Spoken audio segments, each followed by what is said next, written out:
अस्सलाम वालेकुम व्यूअर्स, आज हम पेशवा 513 के लेसन नंबर 27 को डिस्कस करेंगे। Few important checklist use to screen anti social personality in forensic settings. Psychopathy checklist revised screening version, checklist for women and checklist for young offenders. Psychopathy checklist revised. Psychopathy checklist कह रहा है कि इसके अंदर developed by Hare RD in 1985 और जो है इसके 20 आइटम्स होते हैं और इसको चेकलिस्ट PCLR कहा जाता है। ये रेटिंग स्केल जो है, इस पर चेकलिस्ट पे से रेटिंग स्केल बनाया जाता है इसका, और इसके ऊपर जो है वो पर्सनैलिटी को रेट किया जाता है। यहाँ पे वही 20 आइटम्स हैं। स्कोर्स होता है 0, 1, 2। 0 का मतलब होता है एब्सेंस चीज़ की, और 1 का मतलब होता है मे बी, एंड 2 का मतलब होता है यकीनन, सर्टेन।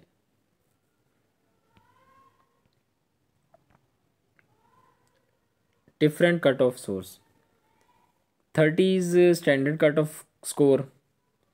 30 से अबव जो होगा उसको जो है वो पर्सनैलिटी डिसऑर्डर के अंदर शामिल किया जाएगा। अगर इन सबको स्कोर जो ऊपर हमने देखा है 0, 1, 2, इन सबको काउंट करेंगे तो जो स्कोर आएगा वो 30 से अबव होगा। तो 30 या 30 से अबव तो इसको हम कहेंगे कि पर्सनैलिटी डिसऑर्डर का बंदा शिकार है।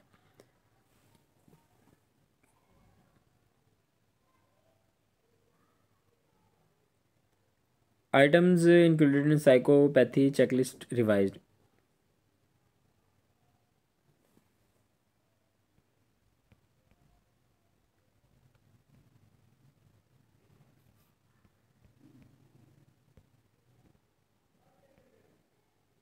Absolute disregard for the rights of others.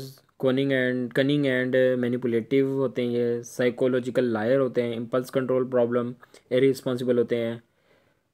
और इसके अलावा ड्रग यूज़ करते हैं एक से ज़्यादा। थ्रिल सीकिंग होते हैं। और ये मतलब कि थ्रिल सीकिंग से मुराद है कि इस तरह के काम करते हैं बहुत से जिसके अंदर जान का ख़तरा होता है। मल्टीपल क्राइम्स करते हैं।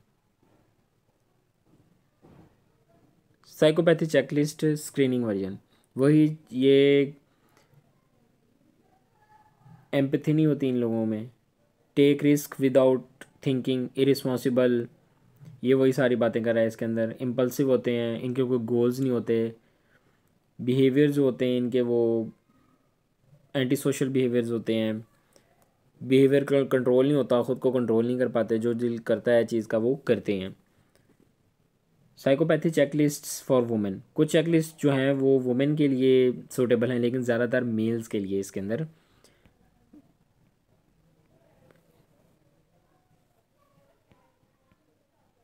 यंग ऑफेंडर्स की, ये मेल ऑफेंडर्स के लिए साइकोपैथी जो है जो होते हैं मेल ऑफेंडर्स होते हैं उनको असेस करने के लिए ये बहुत ज़्यादा हेल्पफुल है। PCLR was designed for adult, ये अडल्ट के लिए ही डिज़ाइन की गई थी। Need for differential diagnosis in forensic settings. Forensic psychology में बिल्कुल एक्यूरेट डायग्नोसिस बहुत क्रूशल है। बायसिस की वजह एक जो है वो चेकलिस्ट इस्तेमाल करने की वजह से कन्फ्यूजन जो है वो पैदा हो सकती है। यानी कि एक साइकोलॉजिस्ट अपने बायसिस की बुनियाद पर जो है वो डिसीजन ले सकता है। बायसिस का बीच में जो है वो शामिल हो सकते हैं। हो सकता है वो चीज़ उस तरह ना हो जिस तरह वो साइकोलॉजिस्ट वो समझ रहा हो, अपनी सोच के मुताबिक वो समझ रहा हो। रॉन्ग डायग्नोस भी हो सकता है इसके अंदर। Similarity between psychopaths and people with Asperger's syndrome. Asperger's syndrome भी हमने ऊपर पढ़ा था, ये डेवलपमेंटल डिसेबिलिटी का एक डिसऑर्डर है। दोनों तरह के लोग इंटेलिजेंट होते हैं, लेकिन दोनों में एम्पैथी और गिल्ट पैदा नहीं होता। साइकोपैथ्स जानबूझकर काम करते हैं, नुकसान पहुंचाते हैं, जबकि एस्पर्गर्स जो हैं वो इंटेंशनली दूसरों को अपसेट करते हैं क्योंकि वो रूल्स को नहीं जानते।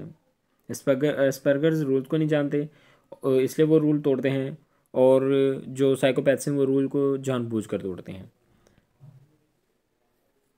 उसके अलावा यहाँ पे डिफरेंस वही, इनोसेंट होते हैं एस्पर्गर्स ज़्यादातर, और दूसरे जो होते हैं वो चालाक होते हैं, कनिंग होते हैं।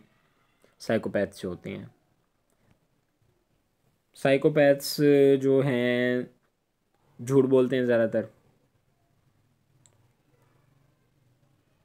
एस्पर्गर जो है वो लाई नहीं, झूठ बोल नहीं सकते।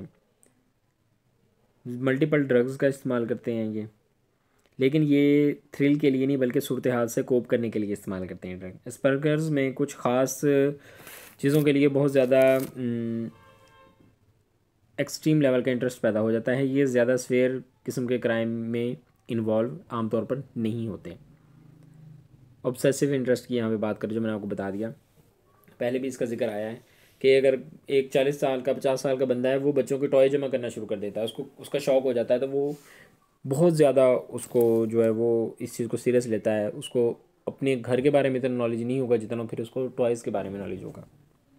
हर टाइम उन्हीं को अरेंज करने में लगा रहता है। Treatment of Asperger syndrome and anti social personality disorder, इसे आमतौर पर डिसऑर्डर से हटकर समझा जाता है। इसे ट्रीटेबल नहीं समझा जाता क्योंकि ये ज़्यादातर इनबॉर्न होता है, इसलिए कहा जाता है कि ये ट्रीटेबल नहीं है।